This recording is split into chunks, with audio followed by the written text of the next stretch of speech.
തദ്ദേശ ഉപതെരഞ്ഞെടുപ്പിൽ തിരുവനന്തപുരം ഒറ്റശേഖരമംഗലം കുന്നനാട് വാർഡ് ബി.ജെ.പിയിൽ നിന്ന് CPIM പിടിച്ചെടുത്തു.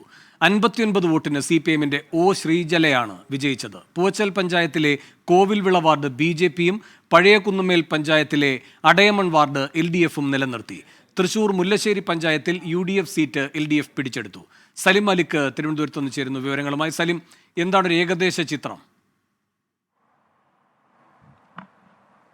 വേണു, ഈ തെരഞ്ഞെടുപ്പുമായി ബന്ധപ്പെട്ട അതിന്റെ റിസൾട്ട് ഫലങ്ങൾ ഇങ്ങനെ പുറത്തു വന്നുകൊണ്ടിരിക്കുന്നതേ ഉള്ളൂ. 23 തദ്ദേശ വാർഡുകളിലാണ് തെരഞ്ഞെടുപ്പ് നടന്നത്. അതിൽ ഏറെക്കുറെ ഈ പൂർത്തിയായി വരികയാണ്. അപ്പോൾ ആദ്യഘട്ടത്തിൽ നമുക്കൊരു പ്രാഥമിക പരിശോധനയിൽ നിന്ന് തെരഞ്ഞെടുപ്പിൽ LDFിനാണ് നേട്ടം എന്നൊന്ന് വിലയിരുത്താൻ കഴിയും. കാരണം നിലവിലെ സിറ്റിംഗ് സീറ്റുകളുടെ കൂടി പശ്ചാത്തലത്തിൽ നിലവിൽ ഫലം പുറത്തു വന്നതിൽ 7 സീറ്റ് വീതം UDFിനും 7 സീറ്റ് വീതം LDFിനുമാണ് നിലവിൽ ഈ ഫലം സൂചിപ്പിക്കുന്നത്. പക്ഷേ അതിലൊരു LDFിന് ഒരു ചെറിയ നേട്ടമുണ്ട് എന്ന നിലയിൽ നമുക്ക് വിലയിരുത്താൻ കഴിയുന്ന ഒരു സാഹചര്യമുണ്ട്. കാരണം നിരവധി വാർഡുകൾ LDF പുതുതായി പിടിച്ചെടുക്കുന്ന സാഹചര്യമുണ്ടായി. പ്രത്യേകിച്ചും തിരുവനന്തപുരത്ത് നഗരസഭയിൽ തന്നെ ആ നിലയിൽ ഒരു വലിയ അട്ടിമറി BJP വലിയ ഭൂരിപക്ഷത്തിൽ ജയിച്ചിരുന്ന വെള്ളാർ വാർഡ് BJPയിൽ നിന്ന് LDF തിരിച്ച് പിടിക്കുന്ന ഒരു സാഹചര്യം ഉണ്ടായിട്ടുണ്ട്. അതുപോലെ തന്നെ ഒറ്റശേഖരമംഗലം പഞ്ചായത്തിലെ കുന്നനാട് വാർഡിലും BJPയുടെ സിറ്റിംഗ് സീറ്റ് LDF പിടിച്ചെടുത്തിരിക്കുന്ന ഒരു സാഹചര്യം നമുക്ക് കാണാൻ കഴിയും.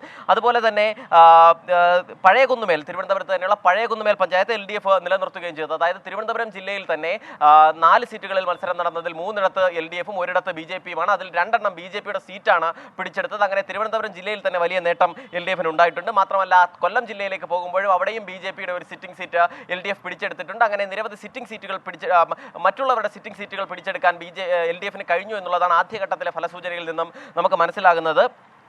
മാത്രമല്ല UDFിനെ സംബന്ധിച്ചിടത്തോളം UDFിന് പത്തനംതിട്ടയിൽ ഒരു സ്വതന്ത്രൻ ഉണ്ടായിരുന്നു. നാരങ്ങാനം കടമ്മനിട്ടയിൽ സ്വതന്ത്രൻ മത്സരിച്ച് വിജയിച്ചിരുന്നിടത്ത് നിന്ന് അവിടേക്ക് UDF വിജയിക്കുന്ന ഒരു സാഹചര്യമുണ്ട്. UDF ആ സീറ്റ് പിടിച്ചെടുത്തിട്ടുണ്ട്. മാത്രമല്ല മൂന്നാർ പഞ്ചായത്തിൽ, ഇടുക്കിയിലെ മൂന്നാർ പഞ്ചായത്തിൽ 2 വാർഡുകളിലും UDF വിജയിച്ചിട്ടുണ്ട്. അതൊക്കെ സിറ്റിംഗ് സീറ്റാണ് എന്നാണ് ഈ ഘട്ടത്തിൽ മനസ്സിലാക്കുന്നത്.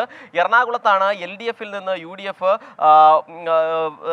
ഇടവനക്കാട് നേതാജി വാർഡ് LDFിൽ നിന്ന് UDF പിടിച്ചെടുത്തു. അവിടെയാണ് LDFിന് ഒരു സീറ്റ് നഷ്ടമുണ്ടായത്. പക്ഷേ എറണാകുളം ജില്ലയിൽ തന്നെ നെടുമ്പാശ്ശേരി പഞ്ചായത്തിലെ കൽപ്പകനഗർ വാർഡിൽ UDFിൽ നിന്ന് UDFിന്റെ സിറ്റിംഗ് സീറ്റ് LDF കൂടി പിടിച്ചെടുത്തിട്ടുണ്ട്. അങ്ങനെ ഒപ്പം തന്നെ തൃശ്ശൂരിലും UDFിന്റെ ഒരു സിറ്റിംഗ് സീറ്റ് LDF പിടിച്ചെടുത്തിട്ടുണ്ട്. അത് മുല്ലശ്ശേരി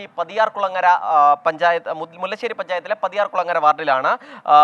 പാലക്കാട് സലിം മലിക്കാണ് തദ്ദേശ തെരഞ്ഞെടുപ്പ് ഫലം വന്നുകൊണ്ടിരിക്കെ ഒരു ഏകദേശ ചിത്രം നൽകിയിരിക്കുന്നത്. 23 വാർഡുകളിലാണ് ഇപ്പോൾ ഉപതെരഞ്ഞെടുപ്പ് നടക്കുന്നത്. അതിൽ LDFിനാണ് നേട്ടം. പലയിടങ്ങളിലും BJPയുടെ സിറ്റിംഗ് സീറ്റുകൾ പിടിച്ചെടുത്തിരിക്കുന്നു LDF എന്നത് പ്രധാനവുമാണ്.